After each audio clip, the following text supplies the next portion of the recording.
நம்ம தல தோனியோட ஐபிஎல் சாதனைகளை தெரிஞ்சுக்கலாம் வாங்க.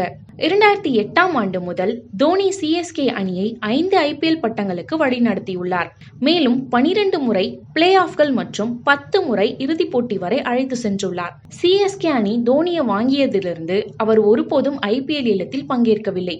இருப்பினும் 2016ஆம் ஆண்டு சிஎஸ்கே அணி 2 சீசன்களுக்கு இடைநீக்கம் செய்யப்பட்ட போது சஞ்சீவ் கோயங்காவின் ரைசிங் புனே சூப்பர் ஜெயண்ட் அணியால் தோனி 12.5 கோடி ரூபாய்க்கு வாங்கப்பட்டார்.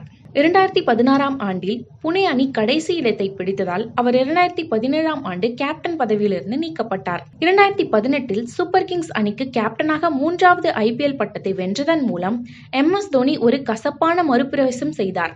2022இல் அவர் கேப்டன் பதவியை ரவீந்திர ஜடேஜாவிடம் ஒப்படைத்தார். ஐபிஎல்லில் கேப்டனாக 226 போட்டிகளில் விளையாடியுள்ள தோனி 58.84 என்ற வெற்றி சதவீதத்துடன் 133 வெற்றிகள் மற்றும் 91 தோல்விகளை சந்தித்து சாதனை படைத்துள்ளார். பேட்டிங்கில் 264 போட்டிகளில் MS தோனி 137.54 ஸ்ட்ரைக் ரேட் மற்றும் 24 அரை சதங்கள் அடித்துள்ளார். அது மட்டும் இல்லாமல் அதிக டிஸ்மிசல்களை செய்த கீப்பர் தோனிதான். ஐபிஎல்லில் அதிக இறுதிப் போட்டி ஆடிய வீரரும் இவர்தான். அதேபோல் அதிக முறை நாட் அவுட்டில் சென்ற வீரர் தோனி மட்டும்தான்.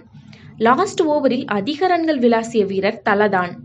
ஐபிஎல்லில் மட்டும் மொத்தம் 5243 ரன்கள் எடுத்துள்ளார்.